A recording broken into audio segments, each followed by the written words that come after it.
You could have the product, I could give it to you. Here's the bag, it has all this stuff in it, but you're still not gonna know what to do. What did winning an Emmy actually do to change your life, and what did it not change?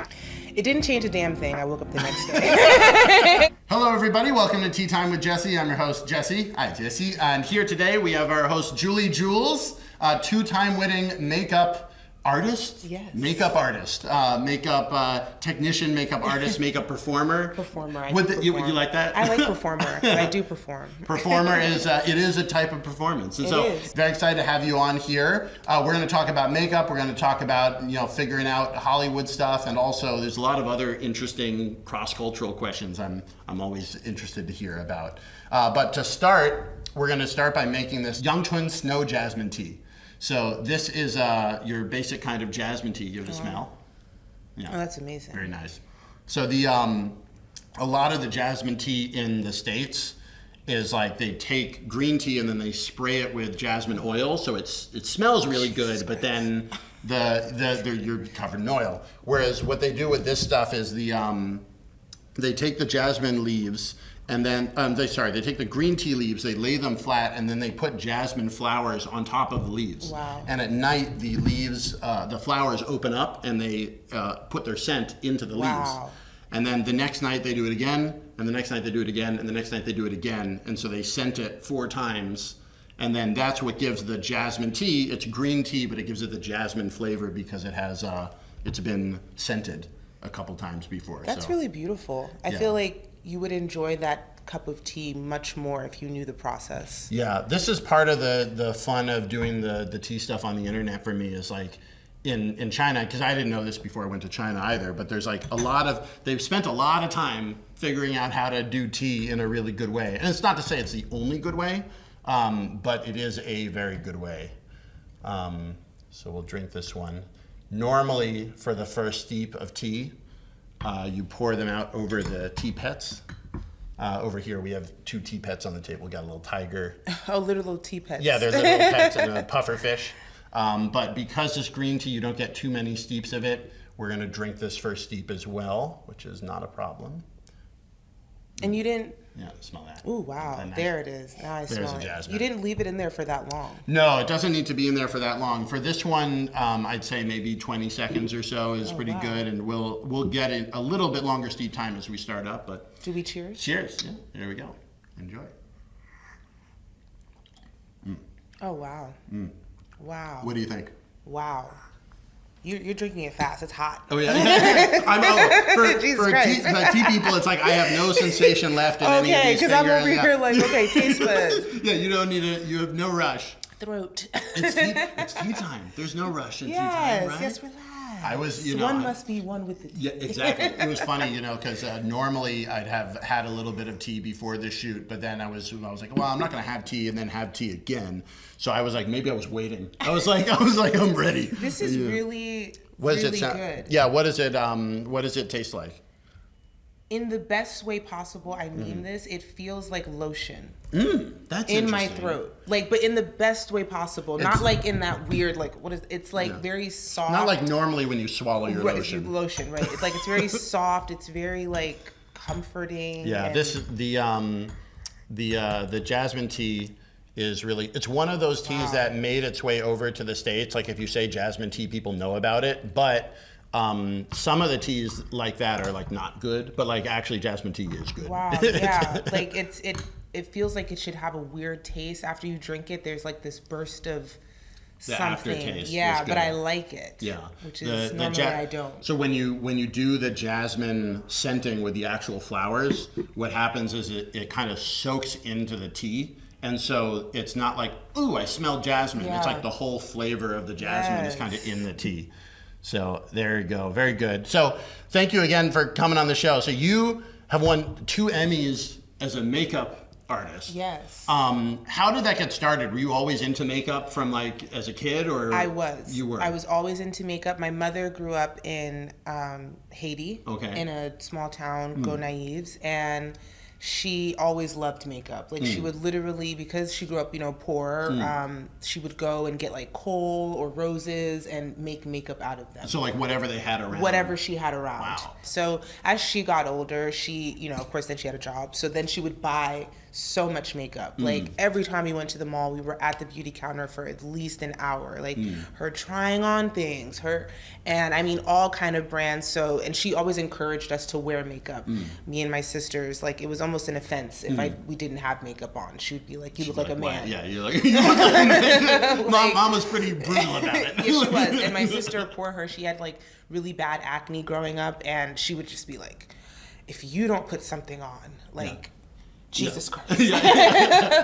So it was very expected you should be having makeup on. Yeah, and so it's so weird now when I like hear people like, oh, young girls shouldn't be doing this and that. It's like the stigma that people put around makeup. It's like it is what you make it, and that's it. I remember so many times like, just getting dressed for school and doing my makeup and having fun with it, and that really led me back to, as I became an adult, I did go to college. I kind of, makeup was amazing, but I never thought of it as a career. Growing up in New Jersey, there weren't any makeup artists where I was. Or like your family was not like, we're in the business. No, my mother and father are both Haitian.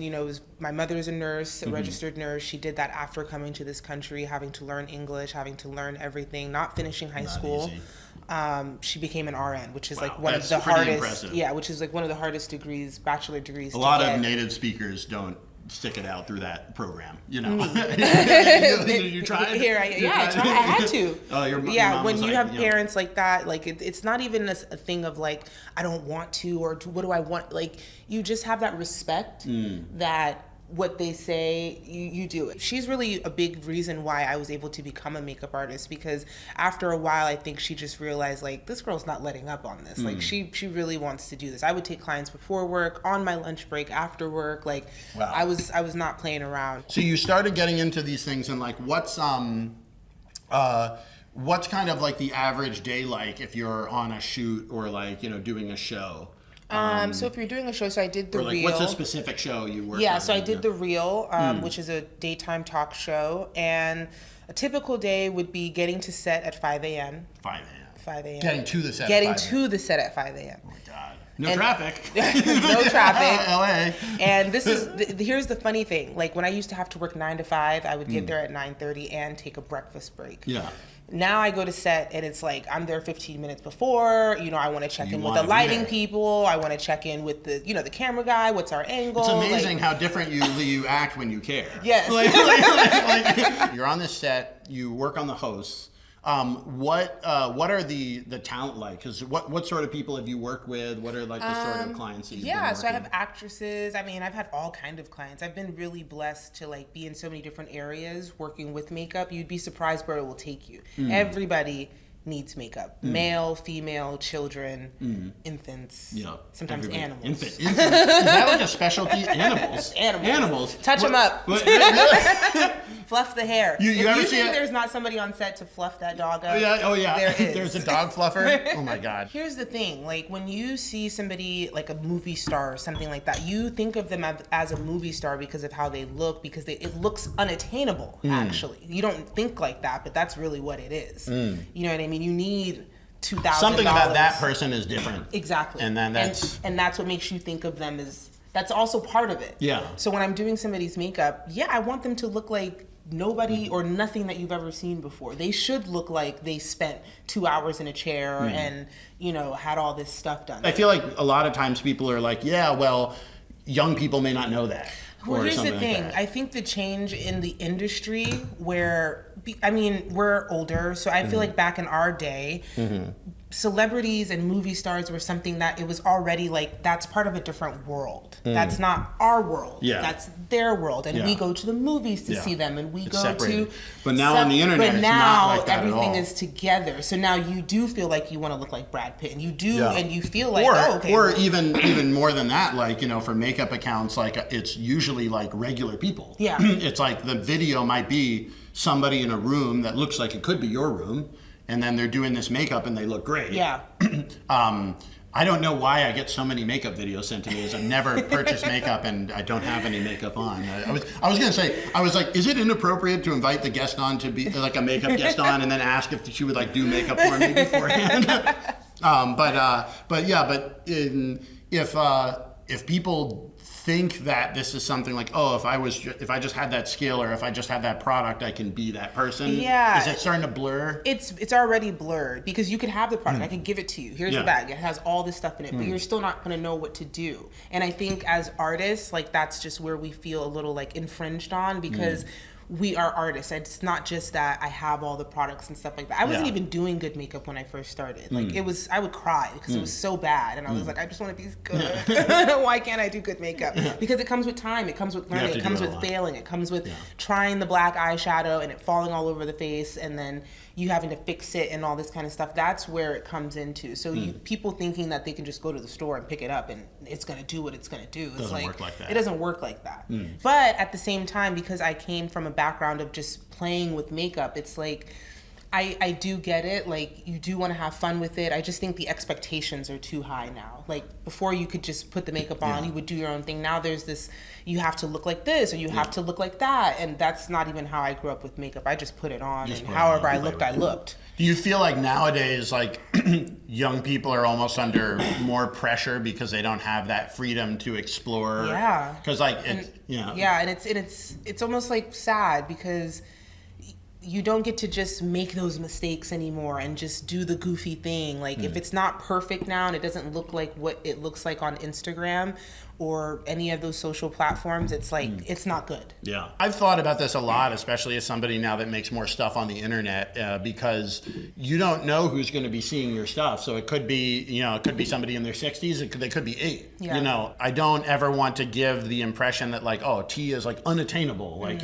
or even like you have to have the tea set up, because there are many ways of making tea. Yes. But at the same time, in order to attract people to the cool stuff, you don't want to just do like bad tea. Yeah. You want to make good tea. And I think with you, what's so great, I remember when I met you, it was your passion for tea. I don't think you grew up on a tea thing, but when you learned about it, then it became, because there's so much to learn about it. Like, even you just telling me how you lay the jasmine on top. I mean, if you told somebody that, I bet you they wouldn't go back to Lipton. Hey everybody, how's it going? Hope you're enjoying this episode with Julie. She's gone now, unfortunately, but I am here as I'm finishing up the video to tell you that we have a full hour-long version of this on the audio podcast. You can search Tea Time with Jessie on all of your favorite podcast channels and listen to the full version. We're also having a special discount. If you type in Julie10, you can get 10% off of your entire order, which I've given just to you, the podcast fans who watch this thing and actually go through the middle and watch the whole thing. So thank you again so much for your support. Hope you guys are enjoying it, and let's get back to the show. Hello everybody, welcome back to Tea Time with Jessie. I'm your host, Jessie. And we're here with Jules, who is a makeup artist, 2-time Emmy winner, and just recently finished doing makeup for the Real Housewives of Beverly Hills. Yeah, is that right? So that is right. What is it like being makeup artist to one of the housewives? Who were you doing I work makeup with for? Garcelle Beauvais. She's amazing. She just joined the franchise not too long. I think it's her 4th season. Oh wow. So in the world of housewives, they have what they call OGs, which is women that have been there 10, 12 years. So it's really a big deal when a new housewife comes. And she happened to be the first black housewife for Beverly Hills as well. So it was a pretty big deal when she came on. And yeah, it's crazy. It's crazy. Well, I'm going to be interested in hearing more about the crazy, but before we start, I want to start with our second tea. I'm excited. This is a 2010 cooked pu'er tea. So this is tea that was from ancient tea trees in Yunnan, China. Pu'er tea that has been post-fermented, so it's very dark, and it's packed into this tea cake.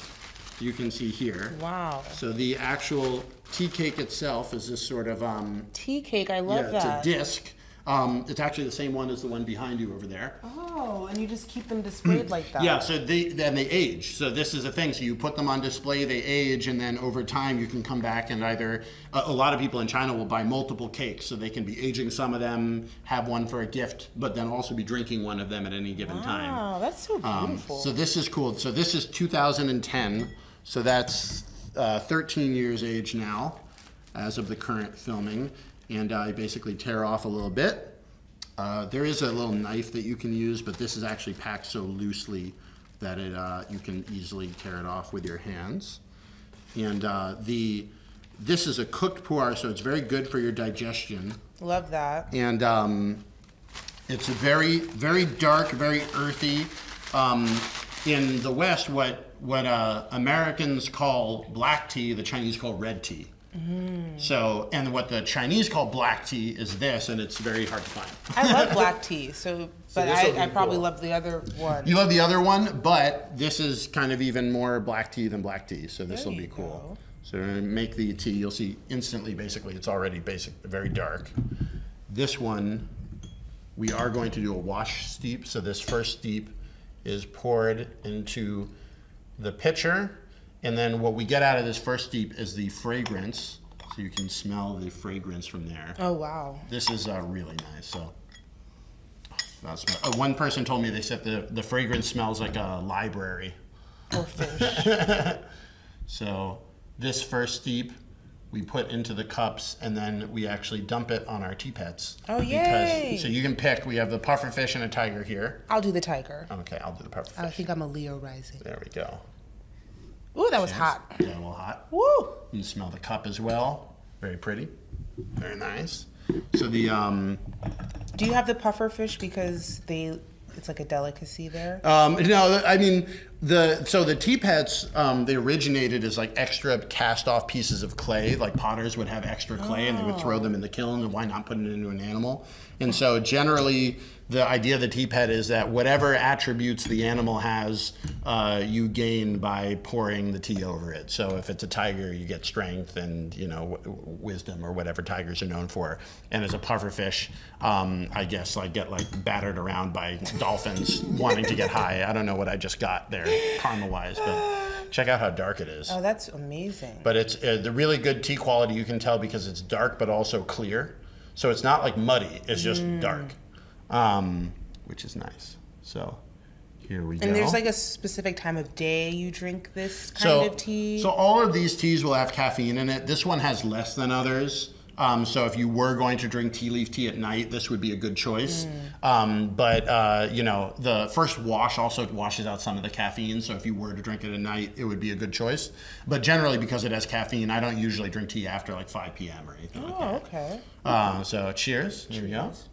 See how you like the 2010 cooked pu'er. It has a little bit of a different flavor. How are you drinking that? We're back to the hot. This one's even hotter than the last one. You let it cool down a bit. We're in no rush. This is one though that you want to do at 100 degrees boiling temperature because you'll get more flavor out of it. But it's got a very kind of rich, earthy flavor. Once you can drink it. once you can sip it. No rush.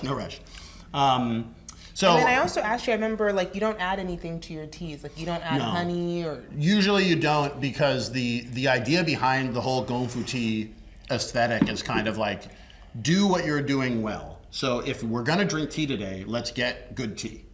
And let's make the good tea in a good way. And in generally, while there are exceptions, usually local areas, like there are local areas that grow oranges, and so they'll put dried orange peel in the tea or something like that. But it's not like here where like the whole like blending culture came about because tea was very expensive and honestly not that good. So because it's very expensive and not that good, we might as well cut it with other stuff. And we might as well add other fragrances or stuff to cover up the fact that in the 1800s that tea came over on a ship. It was there for 4 months going bad while it was coming over the ocean. And so by the time it got to the West, it didn't have the fresh like boom flavor that you get out of some of these. Also, the Westerners didn't take the technique of how to make the tea. They just took the tea. So you'll notice I use more tea here than is in a tea bag. For sure. So you have more tea and less water, so the flavor is much stronger than your normal tea bag stuff. Wow.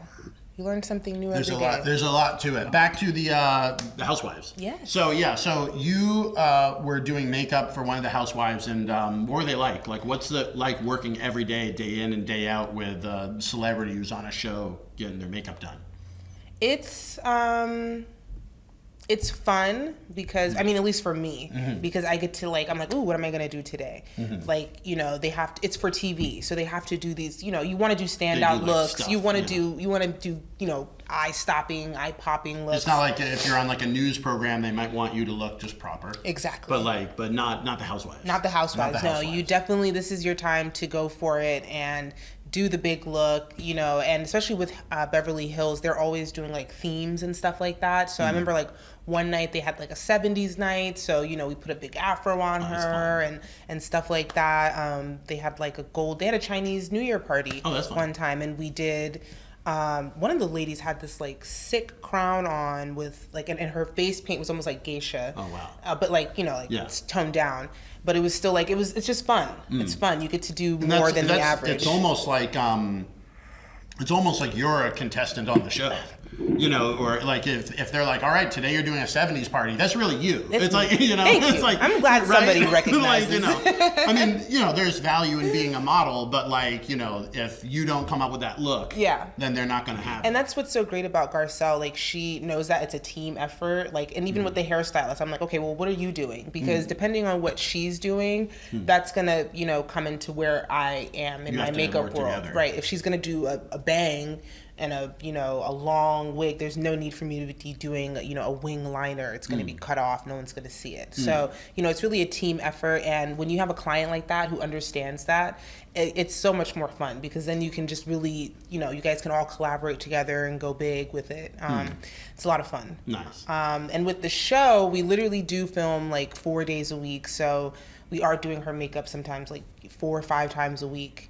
And traveling. And you have to like keep it up, like, you know, in the middle of the day, you might need to keep add it up some in the stuff. middle of the day, you know, make sure they're doing the proper skincare afterwards. Cause you know, makeup is fun, but you know, you also just don't want to be, you know, going to sleep in that every night, you know? So that's the other thing is like, you know, you have to take it all off. Like, do you feel like, do some like actors or actresses like kind of fight the makeup and they're like, I don't want to be doing this, just sitting in this chair for an hour and a half? Or You definitely have some people like that, but luckily, Garcelle specifically, she's a glam girl. Like she likes to get glam. She likes to sit in the chair and she's like, what are we doing? So that's when it's fun. But I definitely have had some, I call them ugly betties. Yeah. Ugly betties. But yeah, I'm always open to, you know, like I said, what people like, because you don't know, I don't know your face better than you. You wake up with it every day, go to sleep with it. Like, you know what you like. I'm just here to enhance that and use my professionalism and my artistic ability to take it to the next level. Nice. So what's a look that you did that you were really proud of?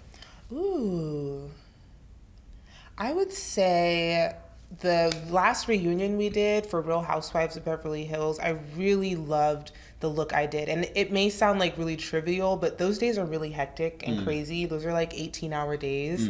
We shoot everything in one day, and they'll make like a 4-part series on it. So you need to make sure that that makeup is gonna last. They're gonna be crying, they're gonna be laughing, they're gonna be making like all these ugly faces at some point, and you need to make sure that it looks amazing and flawless. And you know, and you never know which angle is going to be used or so anything. every angle better hit, honey. Yeah. And then you have the whole world critiquing it afterwards. So I really loved that look. It was just it was fun. It was age appropriate. How do you describe it? What was it like? We did like, she wore this like all black outfit. So I did like this kind of like red toned, sparkly eye, but really it was the skin. And I know people always, when they think of makeup, they think of eyes, but it's really the face more than anything that you're really looking at. Turns out people are always looking at your face.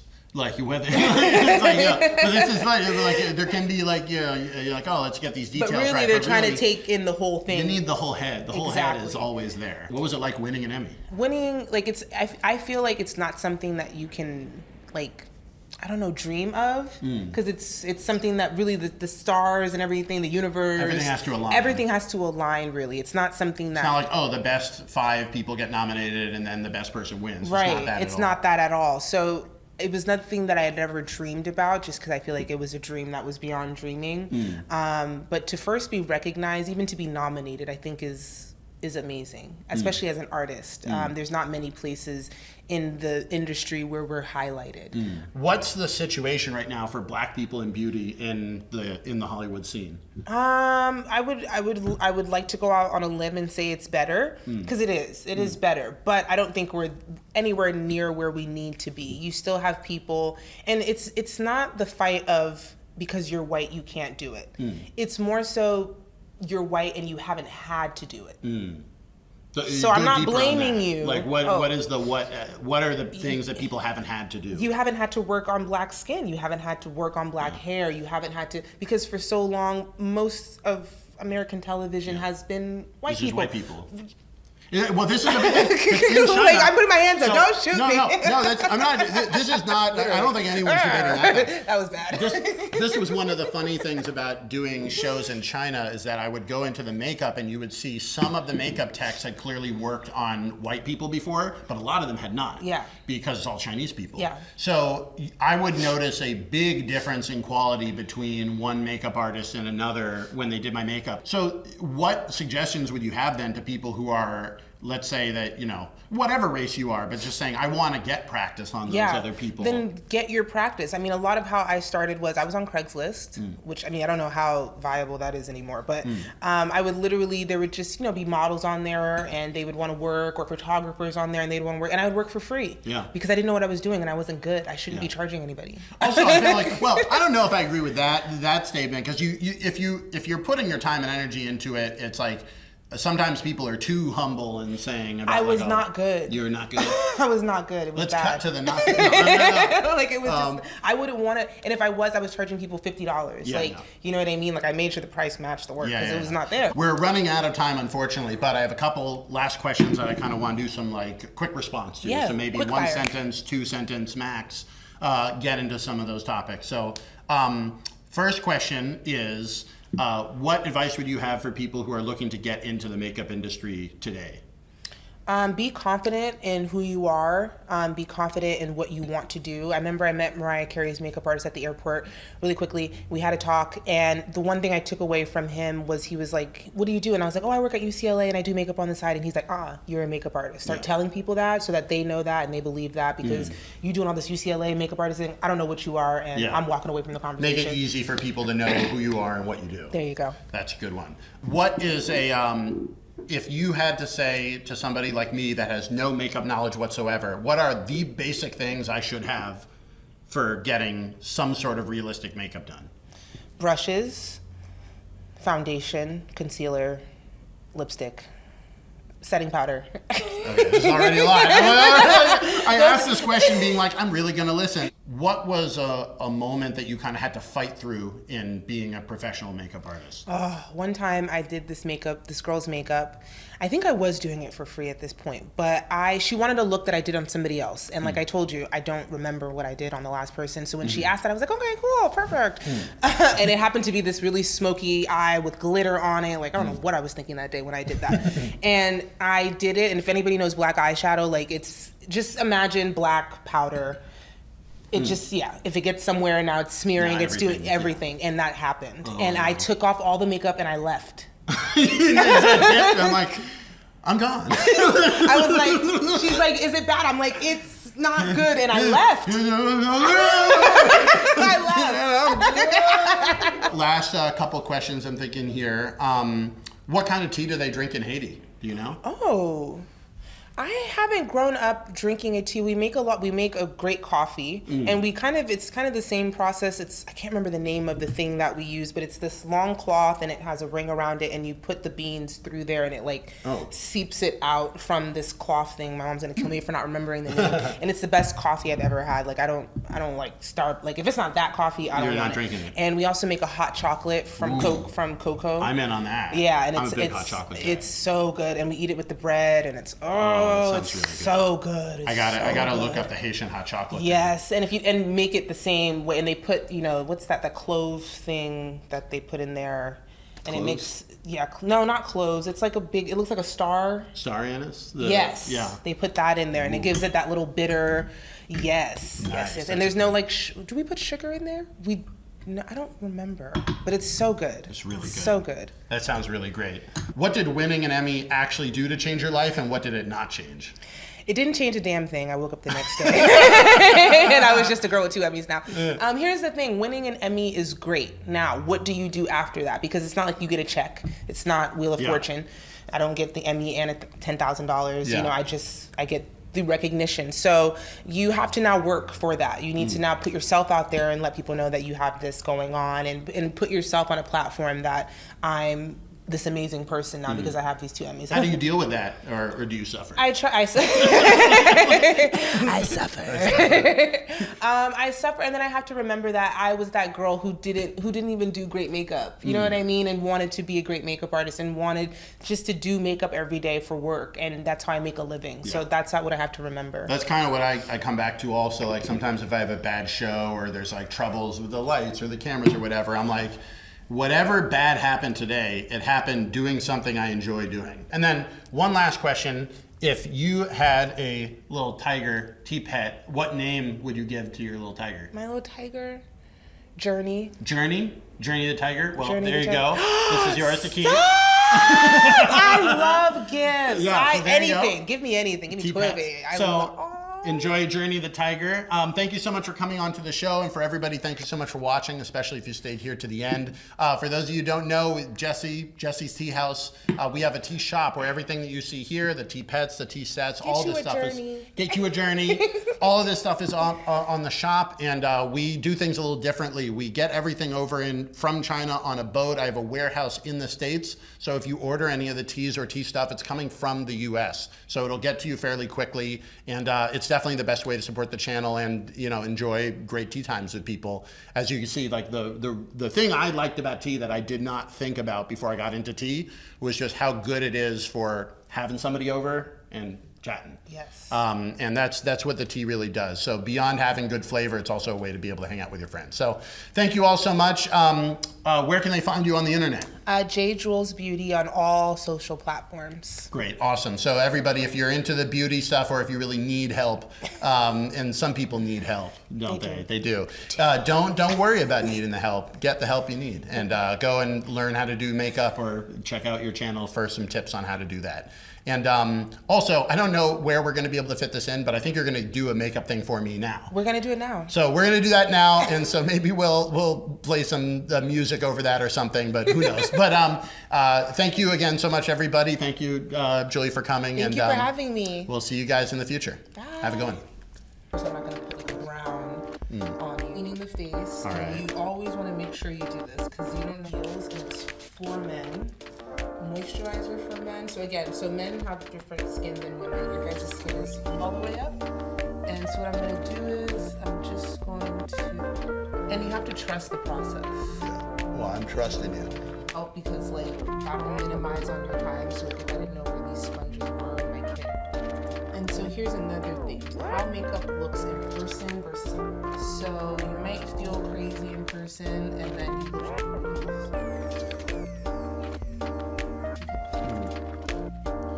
Am I looking better?